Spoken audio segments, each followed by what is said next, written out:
Today we'll be looking at all the gear that I will or will not be taking to Sweden, and also we're simultaneously streaming this show, on two different channels, both to Wirecast and via X2.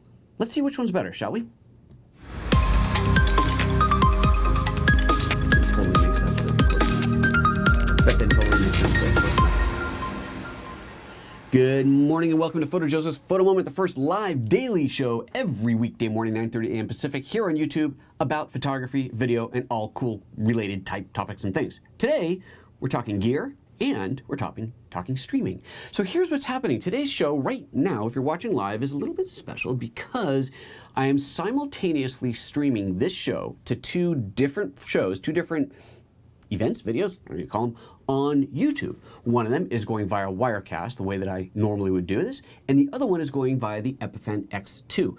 Now, which one you're watching can be determined by looking at the show title. It'll say in the very beginning, via Wirecast or via X2. And if you can, if you're watching live, I would certainly appreciate it if you could load both simultaneously. Whether you're doing them on separate devices or on the same device, that's up to you. But what I want to know is, does one look better than the other? Is one lower latency, closer to real time, closer to my time than another? Are there any anomalies that show up in one versus the other? It's going to be interesting. So the way that this is technically being done is, as you undoubtedly know if you've watched the show before, all of this crazy madness of switching and cameras and microphones and everything feeds into a Blackmagic ATEM. The ATEM is a big old hunk and switcher, many input switcher, and this handles all the switching between all the different devices and everything else. From the ATEM, normally it outputs a single SDI signal, a single SDI stream that goes into a converter. It's a little Blackmagic converter that converts SDI into Thunderbolt, which is plugged into my Mac, which then Wirecast picks up, converts to an MPEG stream, and off it goes to the YouTubes. That's how it's done normally every day from the show. Today what we're doing is simultaneously taking a second stream out of the ATEM because it will output multiple simultaneous streams, feeding that into the brand new Epiphan X2. Now the X2 we've done a little bit of reviewing on. We did an unboxing. We'll link to that up here along with a setup, a live setup that was a little good. It was fun, but I got it working. It wasn't nothing to do with the X2. It was more my own setup. I forgot to check something. Anyway, it was a fun show. People who were there seemed to enjoy it. I didn't get fired over it, so let's leave it at that. So we've done those videos, done those looks at the X2, but today is the first full-on hardcore, this is the X2 in real-world use. So again, simultaneously streaming via Wirecast and via the X2. If you can, watch both shows and report in the comments on those respective shows if one looks better than the other, if you see glitches in one but not another, if you see dropouts in one but not another, and very importantly, if you see a superior latency, so lower latency, closer to real time, basically what's happening first. Do you see something on the X2 and then 5 seconds later it's on the Wirecast side, or vice versa? I want to know these things. I am simultaneously monitoring both comments here, which is really fun. So let's see, I have to switch, not normally set up for this, so it's like this. This is what I'm doing right now. On the left, we've got the Wirecast side. On the right is the Epiphan one. And let's just see what's happening right now. Bollock Productions says that there's less latency on the X2, but more banding.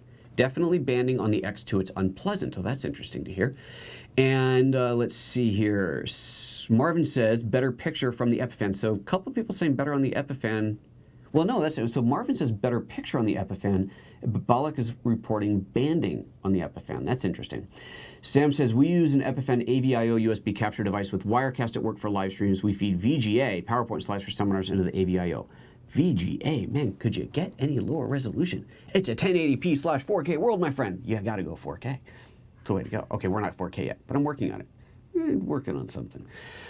I'd love to go 4K. Wouldn't that be cool if this was 4K? I mean, come on. That would be awesome.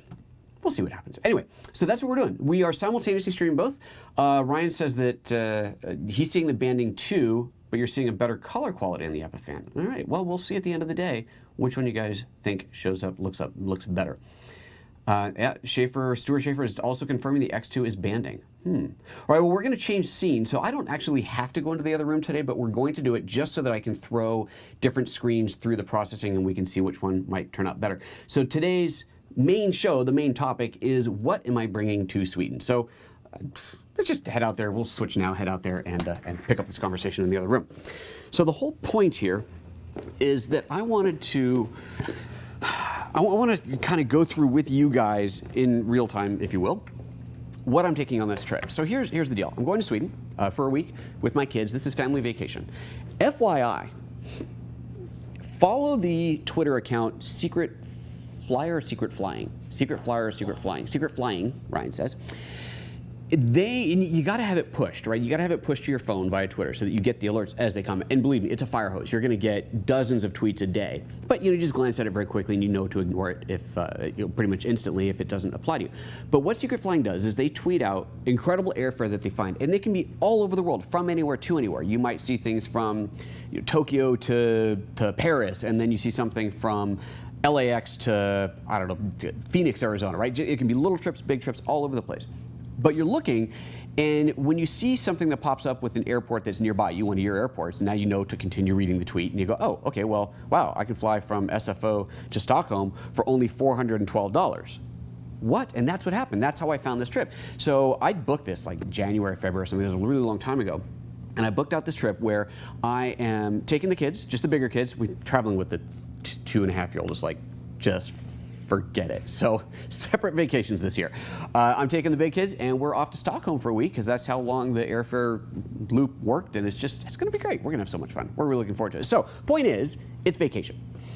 But, I can't, not bring my toys. I'm going to take pictures. I'm obviously going to take family pictures. Well, let's face it, I have 2 teenagers. So there's no chance I'm going to get any pictures of them. It's like, hey, even the GH5 doesn't focus that fast. No, it's the kids are, they're teenagers. I don't know. They don't ever want their picture taken, but I'm still going to take pictures. And, they're teenagers, so that means they want to sleep till noon. So that means I've got my mornings to go out and shoot, which is awesome. We're staying in a friend's apartment. It's going to be beautiful. We're going to have a great place. It's going to be a really nice time. So I got to take my camera gear. So what do I take? And up until this morning, I was pretty convinced that I was going to go really light. I was going to take my GX85, which you all know I love, and probably this little combination here. So that's my 15mm lens. Love that lens. The 25mm, what's that? The Zhongyi one, the f/0.951, and then, I have a hard time leaving the Nocticron behind, but I don't need it for this trip. I just take the little one, the 42.5 f1.7, which is still a very good lens. It's no Nocticron, but it's still a very good lens. So this is what I was going to take up until this morning, and then I thought, but I do want to kind of shoot video and vlog, and obviously I'm going to go live, and should I take the GH5? So this is my conundrum. Do I take the GH5 so that I have proper audio support and I can shoot video and I can shoot 4K 60p because I kind of like doing that, or do I say, you know what, any vlogging that I do is not going to be people talking, which it really probably isn't. It's just going to be video, beauty shots strung together to tell a little story. So maybe just the built-in audio in here is fine. I don't really care if I don't have good audio. Then I can't do 4K 60, but I can do 4K 30. I mean, do I really need to go slow motion? I don't know. Is that really important? Probably not. So this would be a lot smaller and lighter, but this is better. So I'm stuck, guys. I don't know what to do. Really don't know what to do. I'm going to go live. So let's set that aside for a minute. Actually, I need to bring up my my comments because I just realized I have no idea what's happening. Well, I can't see both chats anymore. So if you want to say something to me, do me a favor. Stick it into the Wirecast chat, because I'm going to pull that one up right now, and I will be monitoring that one if I can find it. And but you can still post in the other one, and I'll see it later. But to see it live, I got to do the Wirecast one. So let me pull this up real quick here. Marvin said in the Epiphan chat, just put food in front of your teenagers, you can take pictures. Just put food in front of your teenagers and you can take pictures. Yeah, believe me, taking pictures. Oh, no connection. Oh, good. My iPad's telling me that I'm not online. Super.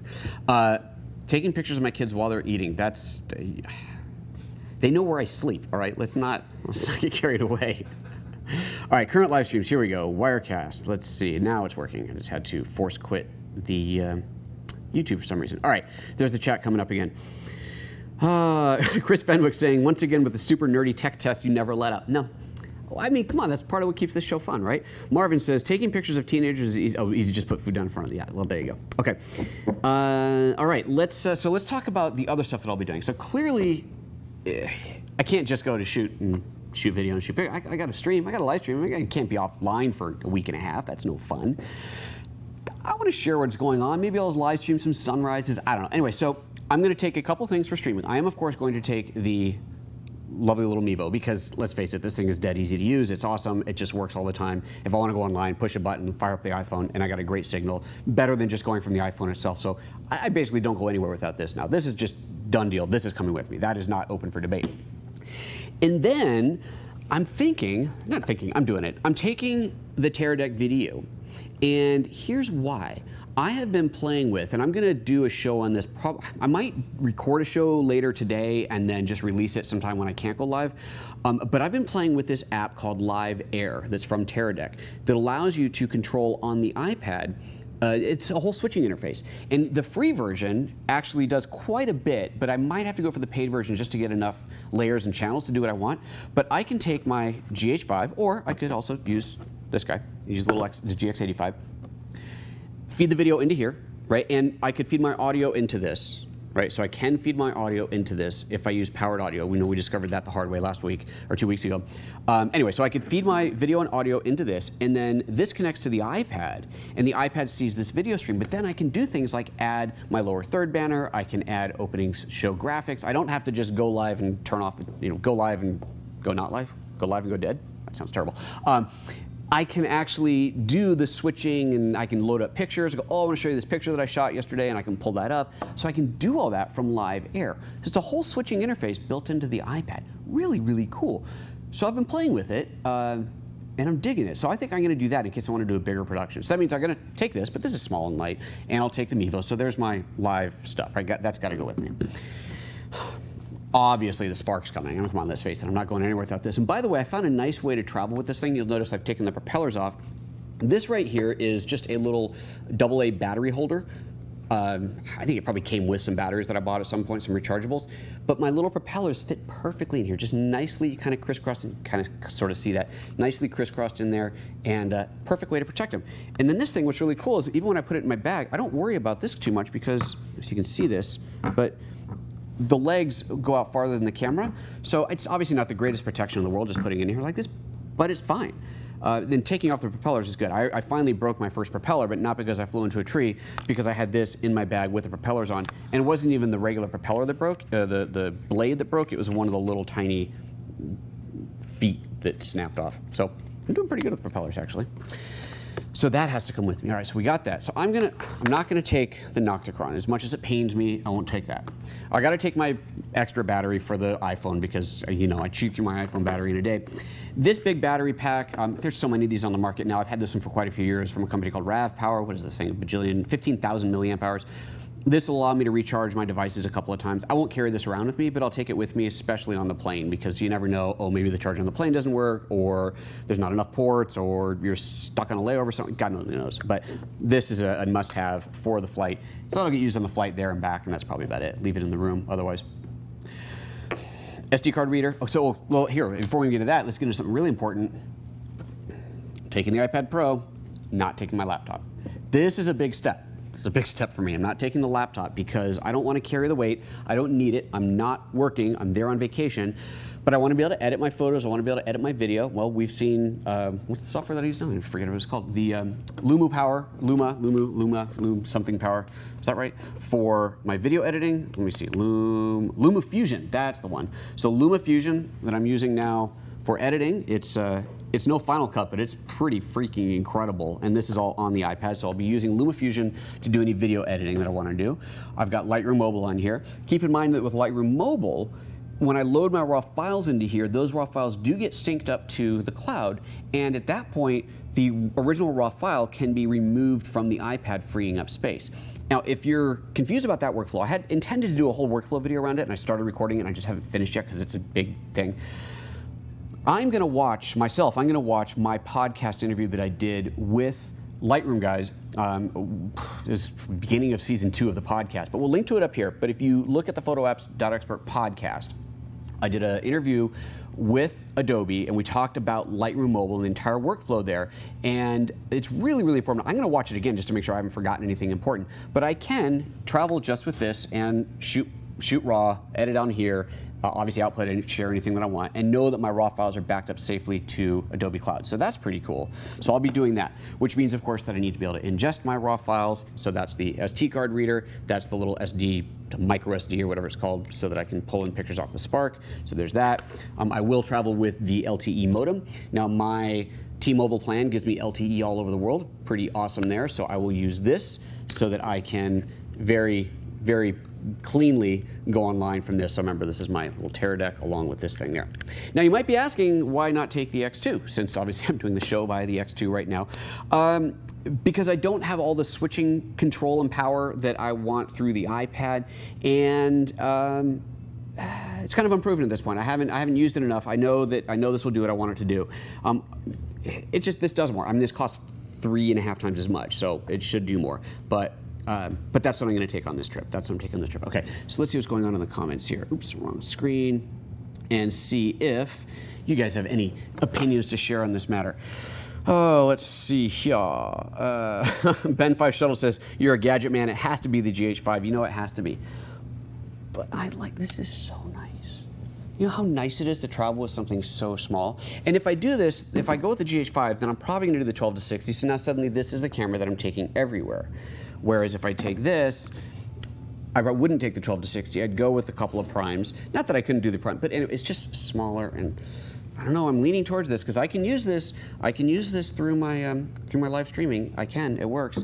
The only thing that the two things that I would miss, that I personally would miss on that, would be well, I guess 3 things. Slightly higher resolution files, right? The 20 megapixel. But I've been okay. I mean, it's perfectly happy with the files off of this forever. I mean, I love this camera. No audio input and no 60p. Wow, this is tough, man. Why are you guys making me make this decision? Bollock says GH5, not a debate, GH5 period. Wow, well, somebody's making my decision for me. Stuart is saying that Wirecast seems to be running smoother for me on the iPhone 7 Plus versus iPad Pro with X2. What do you mean by smoother, Stuart? Are you seeing dropouts, hiccups, glitches? What are you seeing on the X2 that makes you say that? Please clarify. Marvin says, I love my GH5, but I'd agree with the GX85. See, now you guys are really making it hard. God, you're supposed to make this decision easier. Ben says, I know what you mean. I've been trying out the GX80 this afternoon. The GX80 is the European version of the GX85. It's a bitchin' little camera. I love this thing. Love it, love it, love it. Anyway, so that's the primary gear. And then, of course, depending on what I take, then you got to pick a bag. I mean, well, I'm not going to take this. This has become, I've started carrying a bag back and forth to the studio every day, even though I feel like it's ridiculous because my studio is not even 5 minutes away. But at least this way, I've always got my drone, I got my camera, a place for my iPad. It's just, so I've been carrying this back and forth every day. So I'm getting more used to carrying this every day. I'm not going to take this to Sweden, though, because that doesn't make sense. But what I really want to take is this little guy. The Ona bag. I love this bag, and you've seen, I've shown on the show before, I can absolutely fit the GH5 and some gear into this. Obviously, I can fit more if I'm just doing the GX85. So that's kind of my, I want to take, I will take this as my carry around town bag. I think I'll take that one. Do I really want to take a huge backpack full? And that's just insane. And I got this, which is bigger, but this doesn't hold the iPad, so because I got the Pro, not the 9-inch, or the 10-inch, whatever it is. So this doesn't hold my iPad. So probably going to end up carrying a backpack just to get there, and this is going to be my carry-around bag. And now I got to decide which one to do.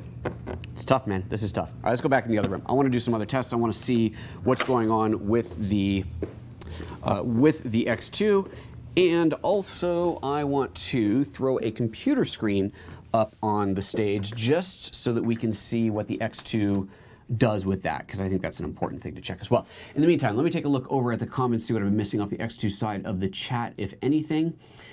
And let's see here. Ryan saying, I'm noticing occasional jumps and stutters in the X2 stream. Is anyone else seeing that? A bit more than occasional. Ryan, are we getting good reports on the streaming quality on both channels? It's conflicting. Depends on which chat you're in. No, on the stream quality, does it say good for both? Oh, that's what you're saying. Yeah, both good. Yeah, both are reporting good. So we aren't having any bandwidth limitations, so that's good.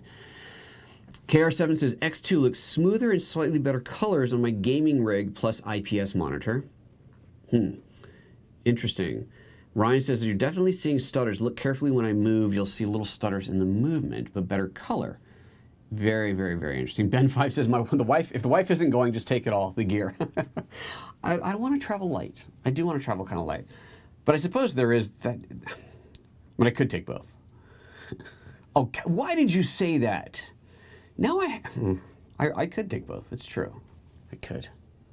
God, is that a terrible idea? Marvin says, what fits in your everyday bag? So my everyday bag right now would normally have the GX85 and a couple of lenses, the Spark, the iPad Pro, my audio kit, which is, I didn't show it out there, but it's that little clear bag where I keep my couple of lav mics and the splitter. So if I want to do a 2-mic setup, that's all in there. And that's a tiny little bag. And then batteries and what else? The Apple Pencil and my SD card reader. That's about it.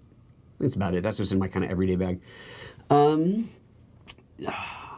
Stuart says the iPad keeps dropping off with the X2. I'm assuming not 2X. iPhone with Wirecast and so far no issues.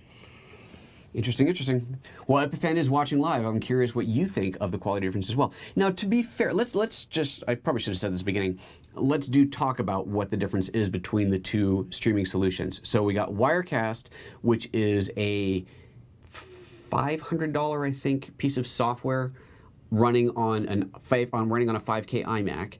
And so we're talking there, the iMac's what, $2,500 or something like that. So basically $3,000, plus we need to have the SDI converter, so that's another couple $100 there. Whatever else you need to run an iMac. So let's just call it like $3,500 streaming solution, right? That's not cheap. Obviously, it's a computer using it for a bajillion other things, but that's what's running on Wirecast. The X2 is a $300 dedicated piece of hardware.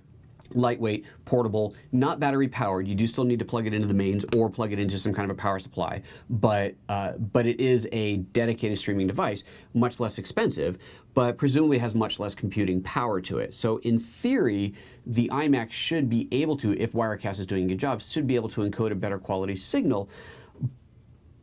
But who knows? You know, and the Wirecast can go crazy for any other number of reasons. Something else happening on the computer. I had to stop a render that was happening in compressor before we could go live because it was taking too much CPU power. You know, you never know. You never know. So differences there. I am curious what Epiphan thinks, though, if Epiphan thinks that I should be getting a better image quality through the X2, or if this is to be expected, that the X2 would be slightly inferior video quality because of its limited processing power versus the Wirecast via the iMac solution. Okay, I'm just going to bring up what am I going to bring up? There's something over here. What do we want to talk about? Give me a product. Give me a product to look at, guys. I just want to pull up a web page. I just want to get a computer screen on here. Actually, let's just launch Lightroom. That'll be good. Actually, that's what I'll do. I don't need a product. I'm going to launch Lightroom on here. I'm going to, we'll look at some pictures and see what the interface differences look like. What have I got here? I've got the wildlife safari pictures. Let's pull these up. So switch over to the Mac. Let's go full. Actually, I'm not going to go full screen. We'll leave this up so that as I move around, basically, again, I'm just watching. I want you guys to tell me as you're looking at any screen tearing, any anomalies that you get on one that you're not getting on another, or vice versa. So these are the pictures from that wildlife safari jaunt that I did. These are all taken with that Lumix Panasonic Leica. There's the word I was looking for, the Leica 100 to 400 lens. This is in Oregon. If you didn't see this, if you missed that show, by the way, if you missed that show, incidentally, we'll link to that up here. This was fun because I imported all these pictures. We looked at them not comparing, but just looking at the photos off of that 100 to 400 lens. Slick lens. I had to send it back. It was very sad. It had to go away, but I don't need it, so it is what it is. All right, so let's see here. So this is the wildlife safari in Oregon. If you're looking for a place to go see wild animals and you don't want to fly all the way to Africa, this is not a bad option. Look at that. Look at that. Or what? Or San Diego. Oh, right, San Diego. Well, San Diego's closer than Africa, but there's a good picture of this little guy. There we go. Little baby emu. Look at little baby emu. Isn't that cute? Very, very cute. Okay, now let's see here. I want to see what's going on with the chat. People are saying, Ben Balak says X2 is definitely clearer. You see it on the text, but it's still banding. Interesting. And both of these are outputting the same, roughly the same bit rate, 4K, 4 megabits. So that's interesting. Ben also says, pretty much the key decider would probably be the requirement for good sound recording for you. Whether you go with the GH5 or the GX85. Yeah. Marvin says, when you say external power for the X2, will it run off of the power pack? It would with the right cabling, which I don't have. But yeah, I've got that power brick that I showed out there. It actually has a DC out, is that right? The DC output. So if I got the right cable to plug into that end and then the other cable to plug into the X2 end, it should work. Maybe you need a power, not modulator. What do you call that? You know, I don't know. I don't see what you'd have to have the right adapters. You'd have to have the right conversion kit. Epiphan, please clarify. What would it take to run the X2 remotely, totally, off of some type of battery power? What would that require? Someone told me you had a video of that on the Epiphan site, but I couldn't find it, so I probably just missed that. But let me know, Epiphan. I know you're in the chat here. Okay, Epiphan says this also depends on settings. What are the encoding settings between the two systems? Are they more or less the same? Yes, they're more or less the same. The again, the Epiphan is set to the Epiphan X2 is set to 4 megabit at 1080p, so the highest quality possible off of the X2. Wirecast is set to equivalent. It's 4. It might be a little under 4 megabit, but it's right around 4 megabit. Also 1080p, of course. So there's that. Epiphan was also saying it would work from the USB battery. Let me switch up to this. We'll put it up here. It would work from the USB battery. The X2 is 5 volt. Ideally, you want a USB power supply with 2.5 to 3 amps. Perfect. Well, there you go. So with those specs, 5 volts, 2.5 to 3 amps, you should be able to run this guy off of a battery pack. So that's great. That's very cool. Bollock says yellowish skin tone on the X2. Interesting, interesting. And bigger delay on Wirecast, Marvin is saying. Interesting. So it's like each one has got better in some areas, worse than others. Ooh, that's frustrating. Interesting, interesting. Okay. All right, well, I think that's pretty much everything we want to talk about. Anything else you guys want to talk about today, or we're going to bail out of here? I got a bunch to do to get ready for this trip. Like I said, I'm going to try and record a couple other episodes today that I can upload so that on days when I can't go live, I have something to release, but no promises, because it's also Poets Day, right? Isn't that, was it Marvin that says that? Piss off everyone tomorrow, Saturday. And my wife's getting off work early today. I'm definitely thinking that we got this winery in our future this afternoon. So I don't know how much work I'm actually going to get done today, but got to do something. What? I had no idea that's what Poets Day. I know. I had to ask him. He kept saying Poets Day. What is Poets Day? And that's what he said. Piss off everyone tomorrow, Saturday. I love it. I think it's fantastic. All right, guys. Bigger delay on the Wirecast is what Marvin is confirming. I think we're going to call it there. Thank you very much there. Marvin says easy decision, $300 versus $3,500. Well, okay. All right, let's back up for a second. So, and now we're talking X2 versus Wirecast. Easy decision, X2 versus Wirecast, but he's calling Wirecast $3,500, which is true because you have to have the computer, but odds are you already own a computer, right? It's not like you have to go out and buy a computer just for Wirecast. You probably already have one. Wirecast does have their Play version, which is a free version. It's limited to just YouTube, and I don't know what other limitations it has, but there is that. But the full paid version is more expensive than the hardware. Epiphan says, not going to complain about winning the latency game. Awesome, but YouTube transcoding can play a role in all of this as well. Of course. Of course, and we can gladly do another test on this, do this again, a simultaneous broadcast when I'm back from my trip and see if there's any difference there. In fact, we'll do that. If Epiphan, if you're willing to let me keep this thing for another couple of weeks and I can ship it back when I get back from my trip, then we can run another test then. I'm glad to do that. I think this is really, really interesting to see. I mean, and it's helpful for the folks out there. So there you go. Yeah, I think that's it. Is that it? Anything else we want to talk about? Yeah. We'll figure it out. Take care of yourselves, everybody. I hope you have a wonderful weekend, because remember, today's Friday, tomorrow's Saturday, and weekends are meant for having a good time. Take care, folks. See you later. Hey, don't forget to thumbs up the video, because you know this one rocked. See ya. Bye-bye. Clear. Cool. That was good. I'm interested. It's really interesting to hear what everybody's saying about the differences there.